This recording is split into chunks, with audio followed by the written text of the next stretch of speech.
Hello, everybody. Welcome back to another episode of the MP Sanders podcast. We're going to cover climate change again today, but we're going to react to a video published by the BBC titled "What is Climate Change?"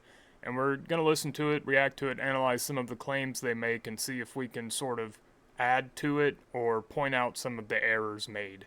So the video is only 15 minutes long. This really shouldn't be too terribly long of a video, but I think better than just monologuing about the topic if we can actually have some sort of dialogue, even if we're not actually talking to each other. I can listen to what the BBC or the scientists they brought on are saying and just analyze the claims they've made and see how they hold up. So let's go ahead and get started with that.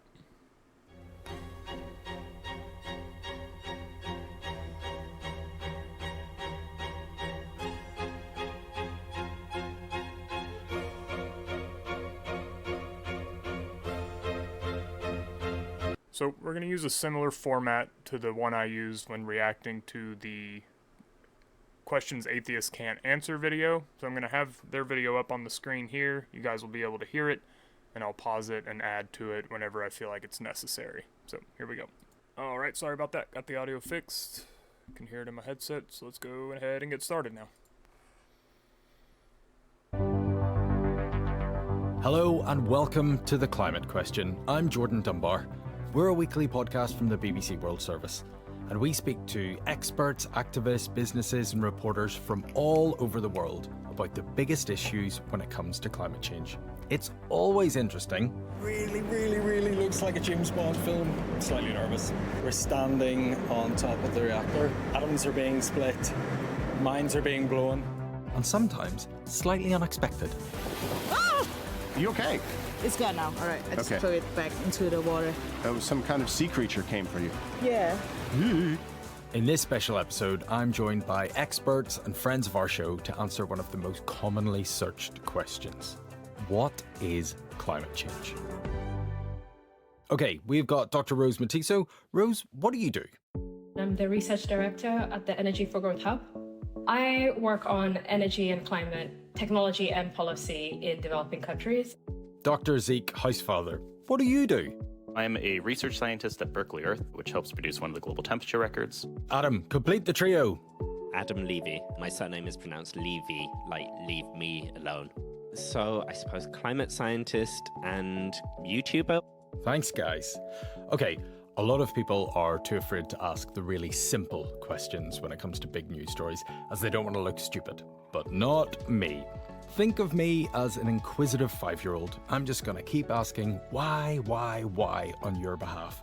But first, a what? What is climate change? Zeke, what does that term actually mean? So when we talk about climate change, what we're really talking about is heat being added to the Earth system. So as humans burn fossil fuels.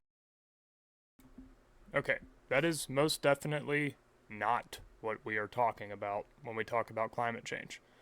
And I know that this video is not supposed to be a super technical overview necessarily. However, they introduce these people as experts in the field. So I feel like we need to hold them to that standard. Climate change does not refer to us warming the planet. Climate change refers to the changing climate.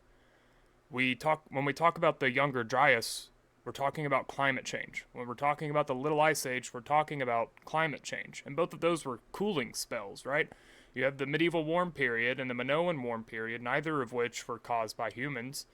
So, no, when we say climate change, that is not what geoscientists and environmental scientists are referring to. We're referring to periods of our planet's past and present that have changes happening to the climate, whether it's getting warmer or colder, whether it's getting more violent, less violent, etc. Oversimplifying climate change to this potential warming that we have caused is an oversimplification that borders on lying. And I'm not sure why he would try to do that here. That's a very weird take on what climate change refers to. That we dig up from underground, or as we cut down forests that have been standing for hundreds or thousands of years, we are putting carbon dioxide into the atmosphere. Carbon dioxide is a greenhouse gas, and the more greenhouse gas you have in the atmosphere, the more of the sun's heat gets trapped in the atmosphere, and the warmer the surface gets. And that's why it's called a greenhouse effect. Wait a minute, I said simple. Adam, what are these greenhouse gases people keep talking about? Greenhouse gases on their own are actually great. They exist naturally in the atmosphere, and if they didn't, the world would be way too cold for comfort. So, greenhouse gases. Yes, that's absolutely true. In fact, one of the first things you do in an earth science or geoscience course is try to calculate the Earth's temperature without including greenhouse gas effect. And usually the answer you get is like 30 degrees below Celsius. And the reason the Earth is not that cold is because of greenhouse gases. So, yes, that's a very good explanation for what they are. On their own, good. They work like a nice warm blanket, keeping the Earth from the cold space around us, helping insulate the planet. The problem is that we're adding to them hugely. And so it doesn't take a doctorate in climate science to understand that if something insulates the planet and you add a whole bunch more of it to the atmosphere, then you're going to have more of that insulation effect and things are going to start to heat up. And that's exactly what we're seeing. Okay, so he says it doesn't take a doctorate in climate sciences to understand that, and in a sense he's right, but I guess it must take a doctorate in climate sciences to talk about aerosol emissions and how it has a counteractive effect to the warming. This is something we talked about in the climate change episode previously, where there is a massive range of the potential effect that we have had on the planet's temperature via aerosol emissions, and it ranges from 1.4 to 7.7 degrees. And this is, again, a massive range, and when you compare that to the range given by CO2 emissions, you see that these ranges overlap, meaning like if you take the lower extreme of aerosol climate sensitivity and the higher extreme of CO2 climate sensitivity, then yes, we have warmed the planet. But if you do the opposite, then we've cooled the planet. And that's not necessarily something I'm going to say is certainly happening, but it is a possibility given the data. So this sort of like pompous, oh, you don't have to have a climate degree to understand this. It's like, well, you have a climate degree and you're telling 2% of this story. Why are we just talking about greenhouse effect when we are talking about climate change?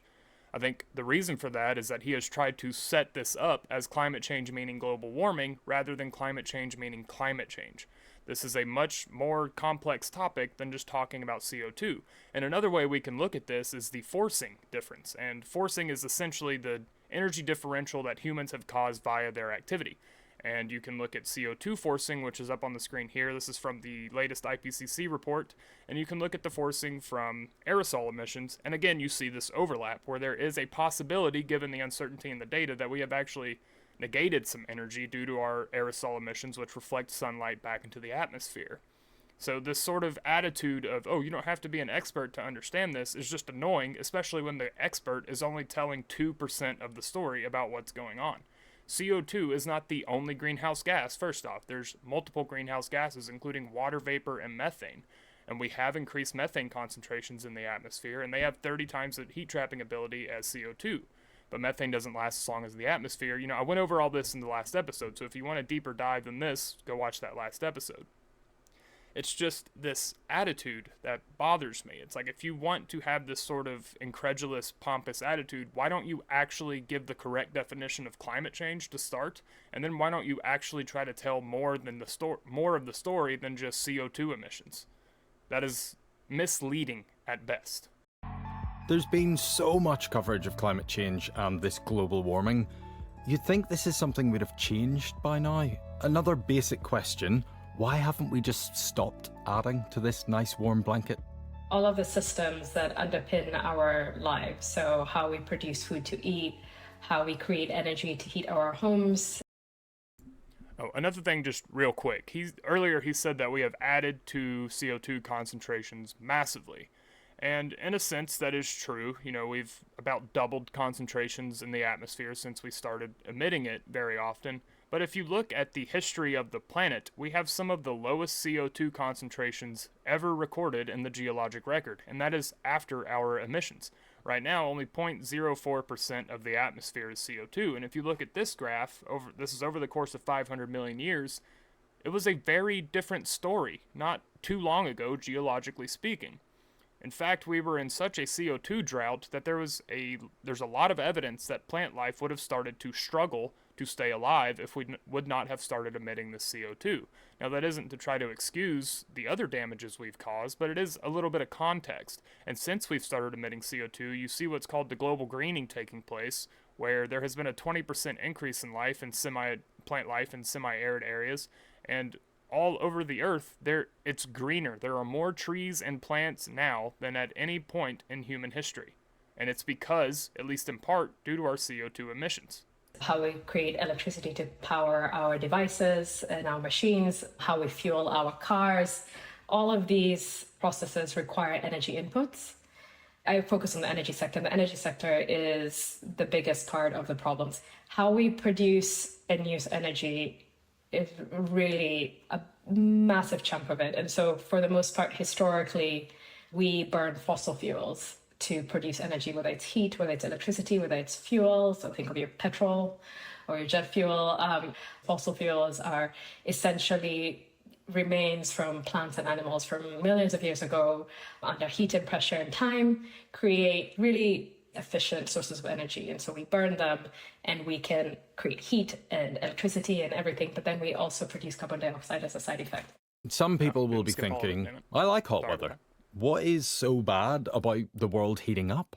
So the world getting hotter will have some very direct effects on places which are already pretty hot. You know, if you're in a particularly hot city and that suddenly gets a chunk hotter, that's going to make it a lot harder to live in that city.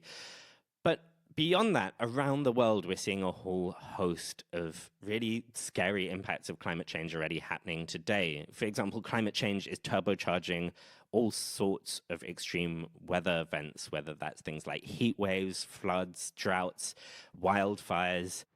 Someone here was saying it was hotter here than Africa. So yeah, we were hearing that. Also, the heat comes in the wake of COVID too. So you got COVID, and then you got heat.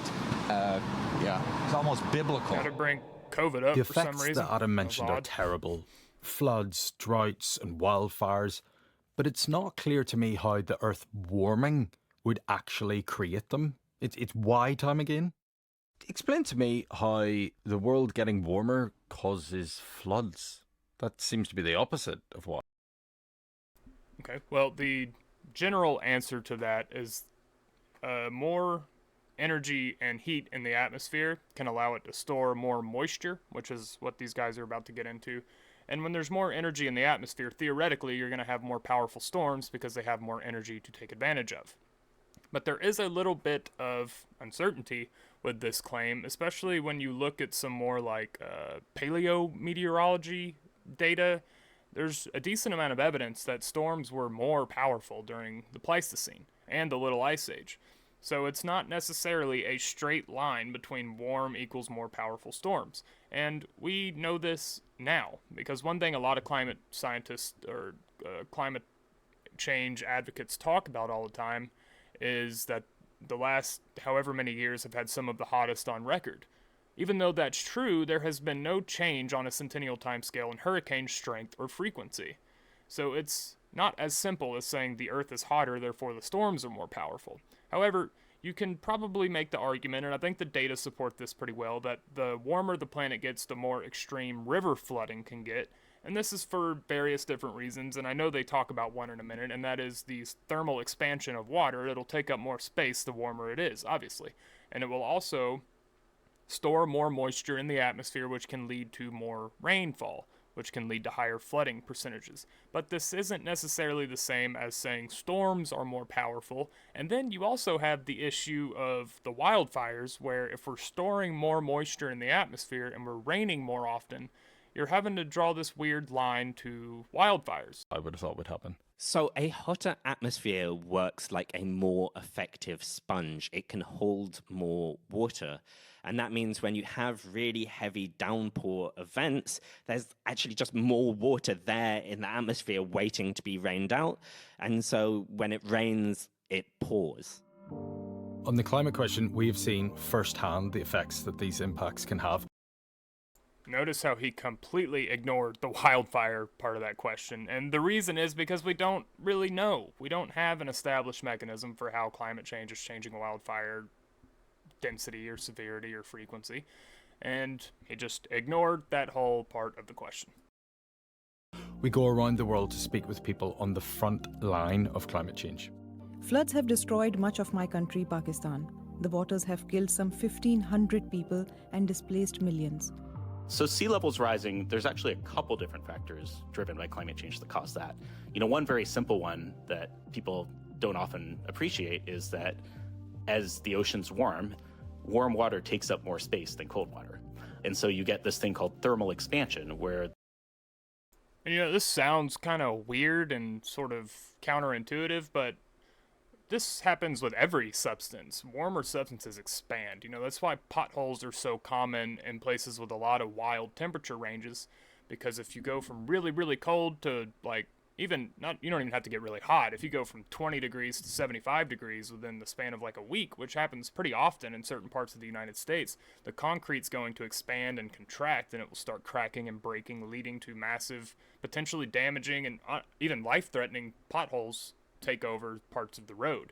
So this thermal expansion part of the ocean levels is absolutely true, and you see it with every substance on Earth. The warming of the oceans literally causes the water to take up more space and the sea levels to rise because of that. But in addition to that, warmer temperatures cause ice sheets to melt. Not just melt from the top down, but also to flow faster into the oceans.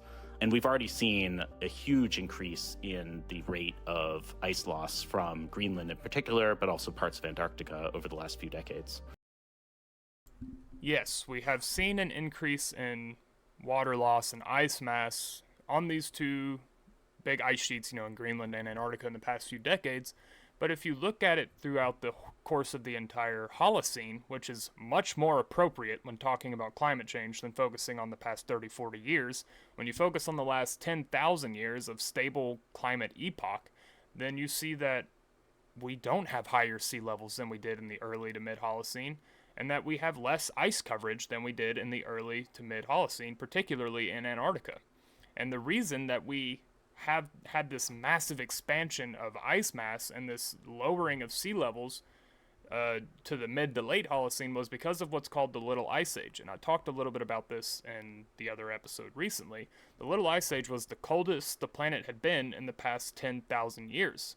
And it was the biggest the ice caps had grown in that same period of time. So I don't think that's a good baseline for this conversation, especially when you see that sea levels were higher before then, we had less ice coverage before then, and if you set that time as the baseline, then we still have more ice and lower sea levels than we did previously. But when you set the baseline in the coldest the planet had been in the past 10,000 years, then yes, it's going to look like some sort of catastrophe is taking place.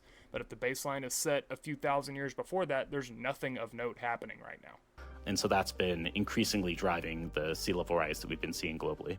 And it's not just the wet stuff. We also go from floods to fires.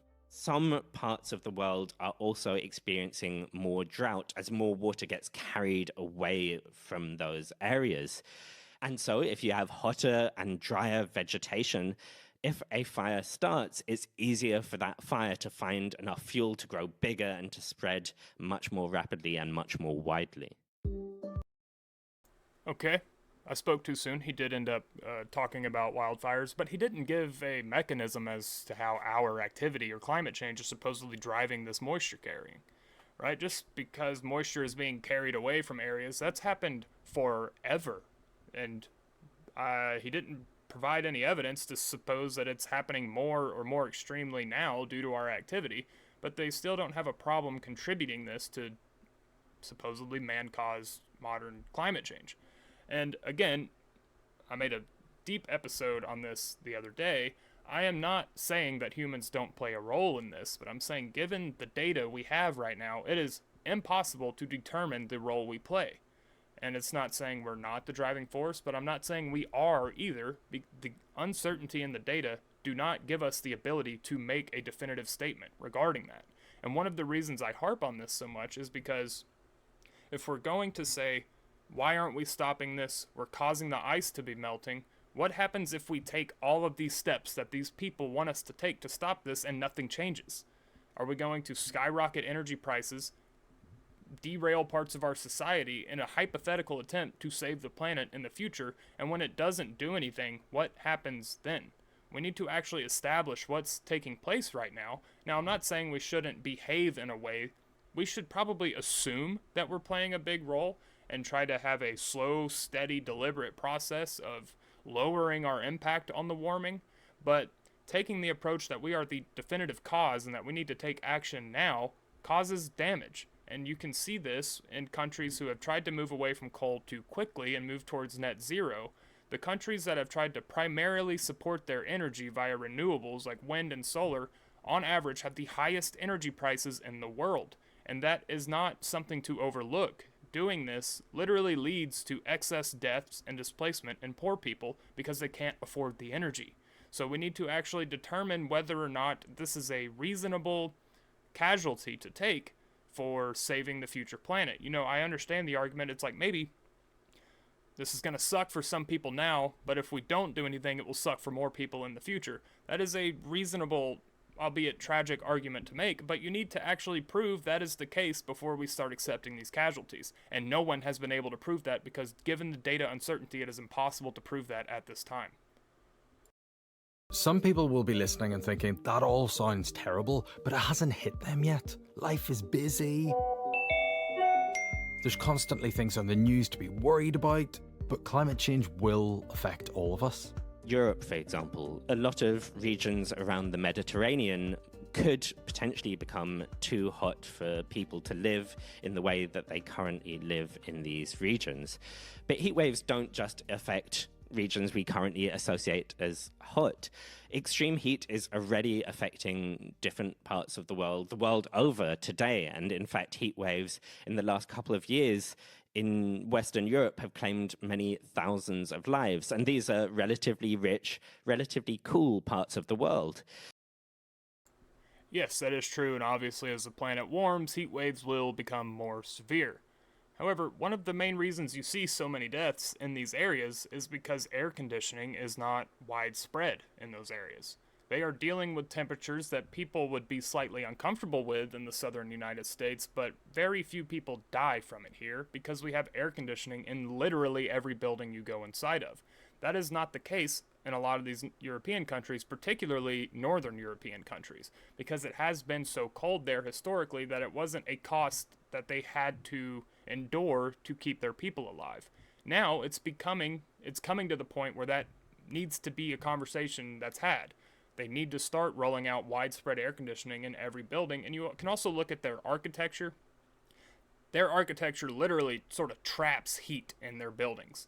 And it's, again, because they didn't have to worry about that when they were building them. So it's a multifaceted issue that isn't just climate change. It's that their architecture is not really built for this sort of heat.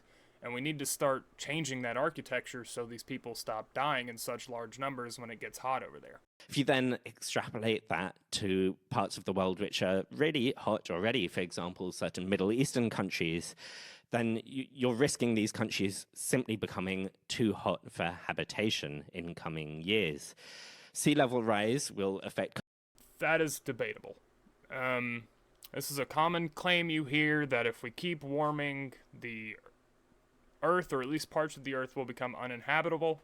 It's debatable that that's a possibility. You know, in the most aggressive IPCC models, it's a possibility, particularly in the Middle East. But let's not pretend that there aren't places of the Earth that are already uninhabitable.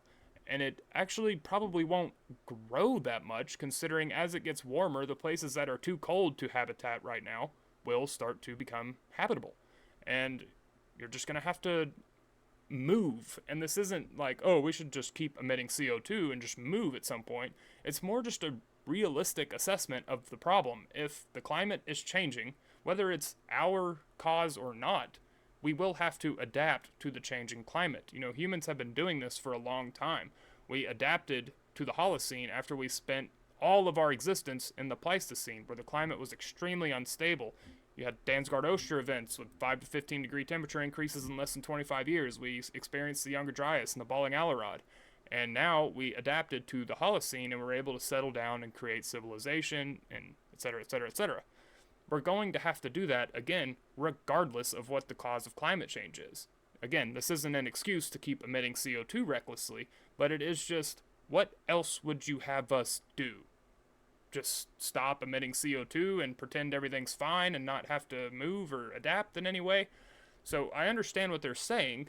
It is possible that our impact on the climate is going to change habitable places on the planet, but that's going to happen anyway. as time goes on. The climate is going to change again, and there's a pretty high chance that climate is going to change very dramatically, suddenly, and catastrophically again. Not necessarily in the near future, but certainly before our species goes extinct.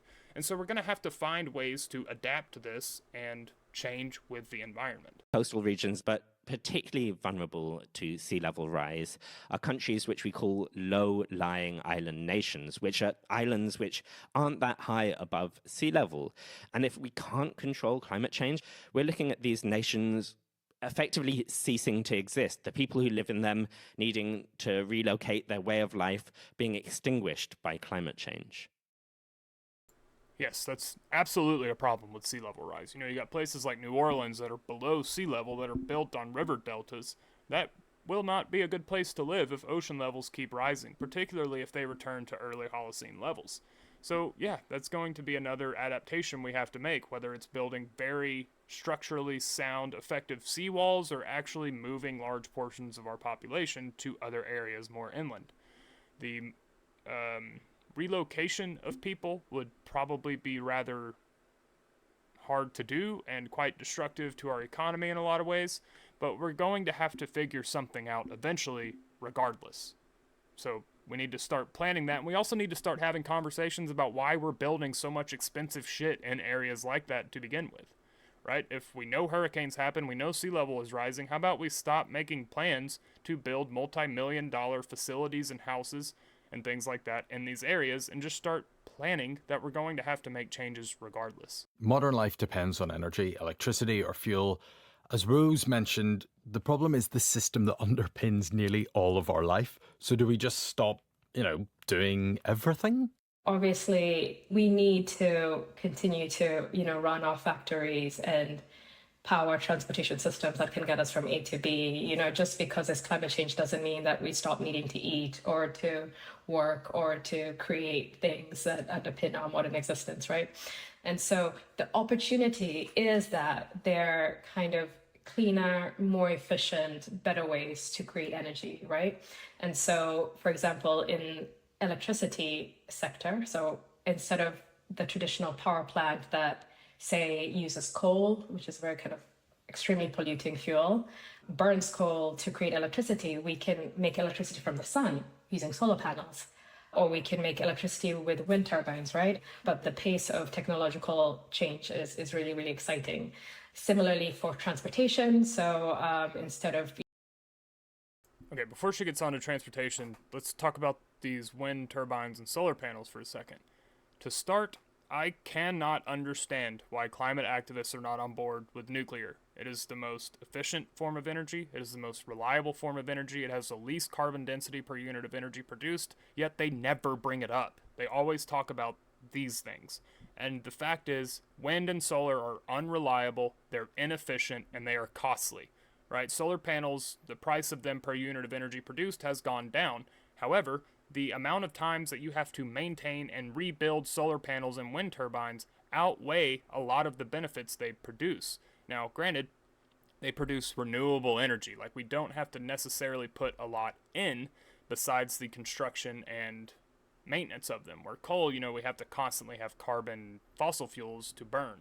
But with wind and solar, the energy return on investment is rather poor, particularly compared to nuclear.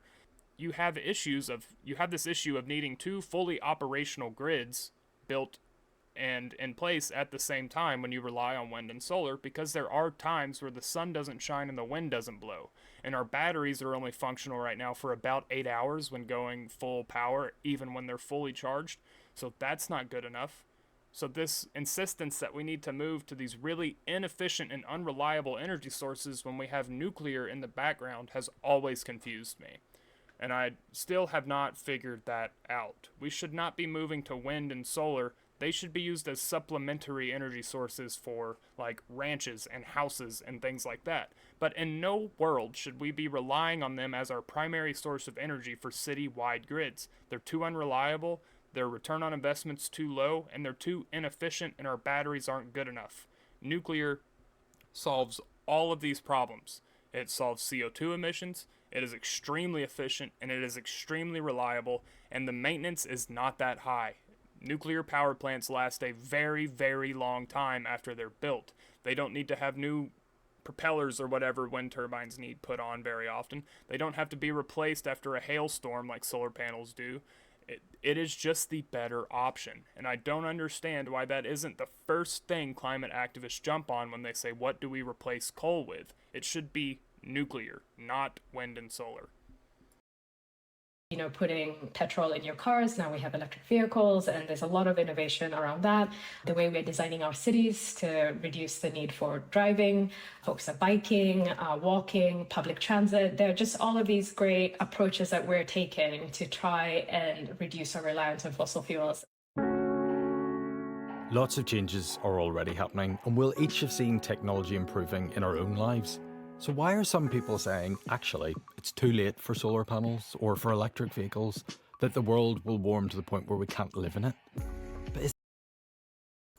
Yeah, that actually is a pretty common sentiment, and it's that, oh, we've waited too long, the Earth's already fucked, so what's the point of moving to these things? And you hear that more than you would expect. It's obviously a stupid argument, but I want to talk about the original axiom of that claim, that it's too late. What is it too late for? Even in the most aggressive IPCC models, we're not heading towards an inhabitable Earth, and in the average ones, we're not really headed towards anything except some parts of the Earth becoming more harsh. And we can counteract that with engineering and architecture, technology, etc. So this sort of nihilist idea that no matter what we do at this point, the Earth is fucked is just as anti-science as saying climate change doesn't exist.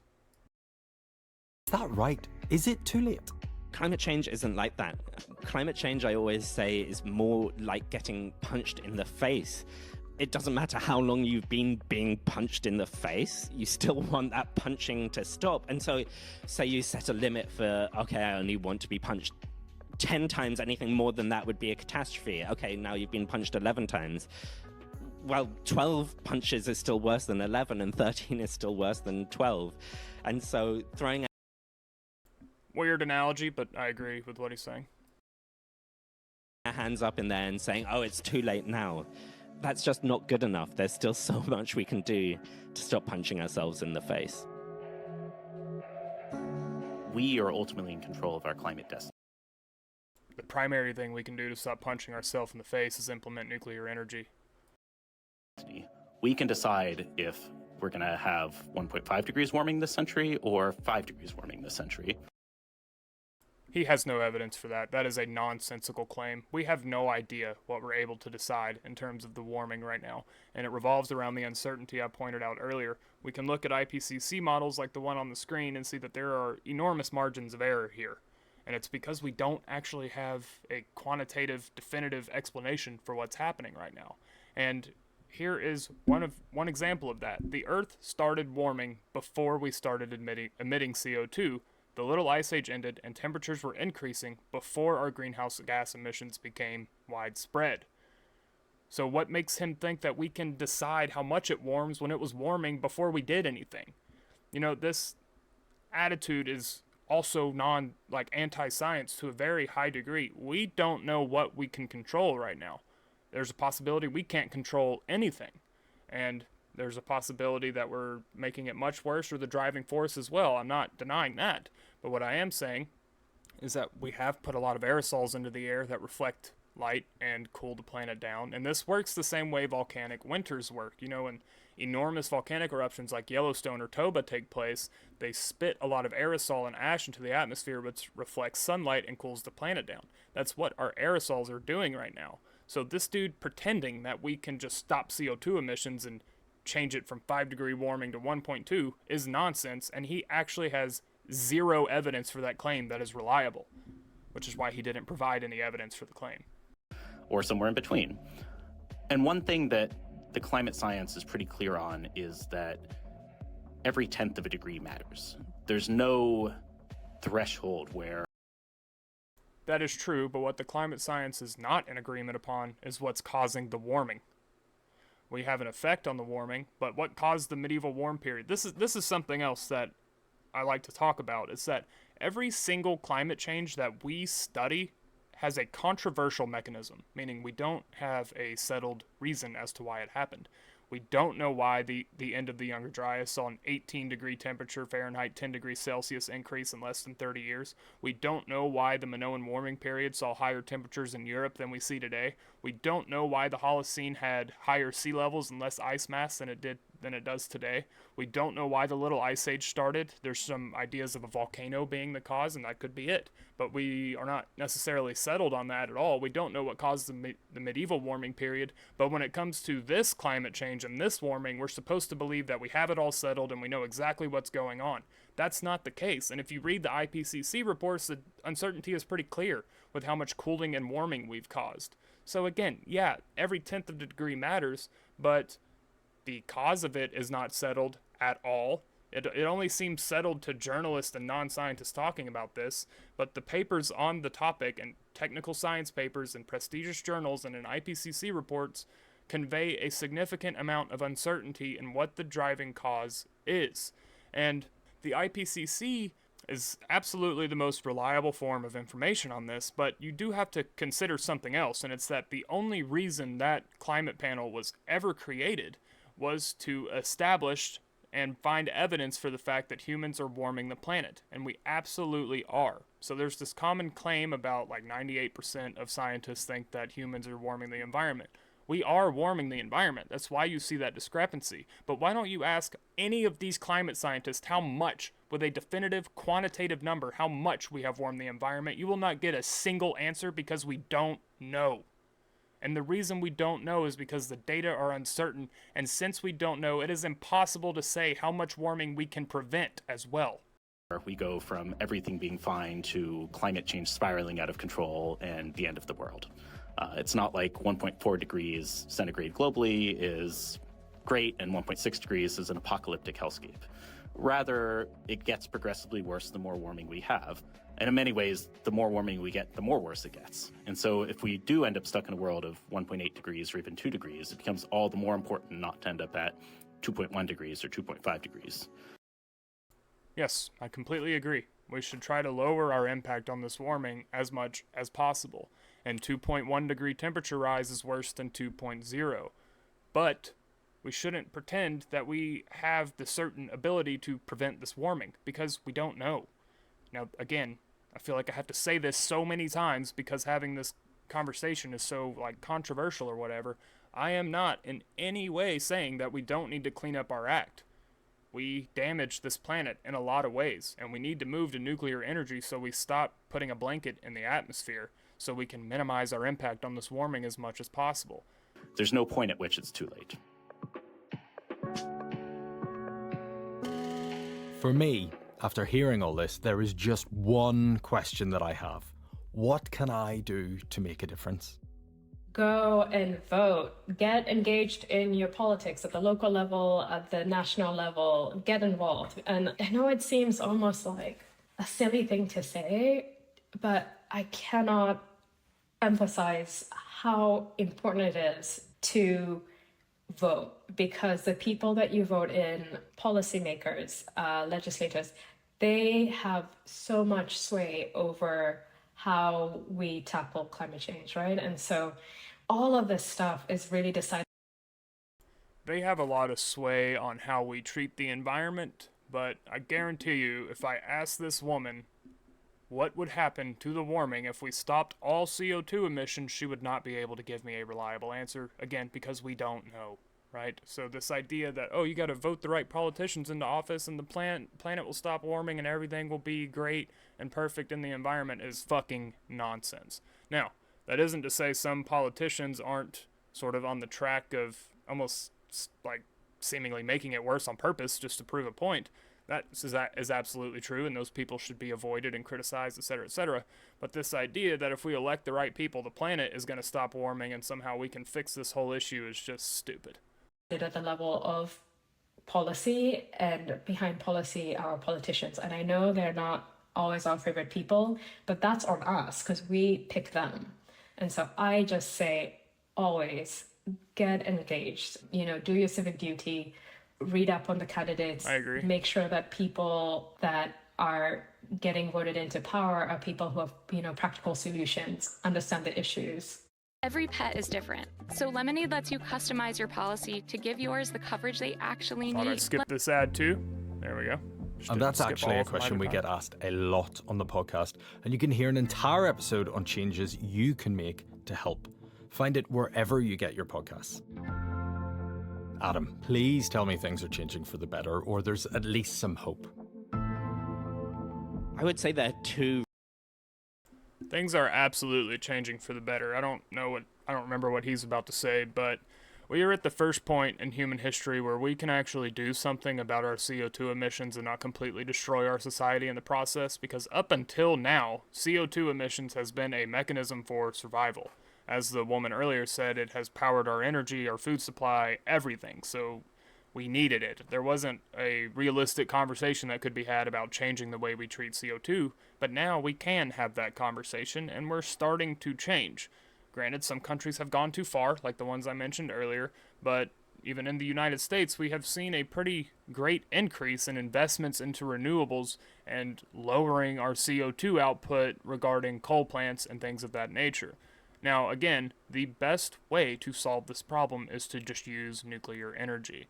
We can move away from coal plants, we can move away from having to rebuild our wind turbines and solar panels so often, make a few big nuclear energy plants, and we can power the entire country with the energy source that produces the least amount of carbon output per unit of energy produced. It is the most reliable, and it is the most maintainable and sustainable. Really huge changes since I started working on climate change around 12 years ago. The first is, back then, when I started, renewables were still pretty expensive, and so the big question was, well, we know we need to make this shift. How can we? Don't let him confuse you. Renewables are still expensive. They may not be expensive to make and implement, but what they are expensive is the way they are expensive is whenever the wind and sun aren't shining and blowing, then all of a sudden we need to fall back on coal again, which again requires this massive amount of infrastructure to keep your city powered reliably. And that's why you see countries who have started to try to rely more on renewables, they have the highest energy prices in the world, reliably. Get people to spend more money to make this electricity. Well, that has been turned absolutely on its head in the last years, as solar and wind have become just breathtakingly cheap. No, they haven't. On top of that, the big change that I've seen is that when I started working on climate change, people weren't really talking about it. And it often felt like us climate scientists were screaming into a void. Well, it's not like that anymore. People are talking about climate change more and more with each other.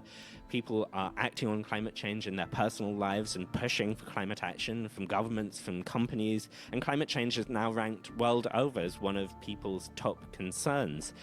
And so the fact that we're all now taking this more seriously, talking about it more and acting on it more, gives me a huge amount more hope than I had a few years ago.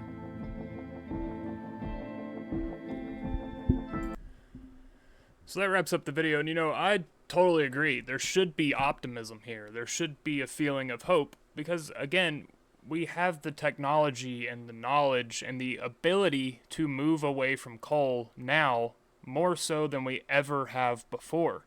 And we will see that start to be implemented. And I don't want to completely write off renewables. I know I criticize them pretty heavily and for very valid reasons in my opinion, but they're just like any other piece of technology we've ever developed. We will make them more efficient. We will make it easier to use on a grid scale, like city scale grid, right?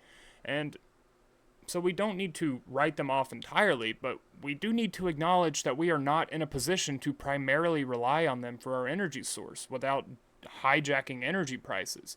And this is the problem with carbon taxes too. You make these decisions under the guise of saving the planet when you haven't actually proved what the outcome is going to be if we stop emitting CO2 tomorrow.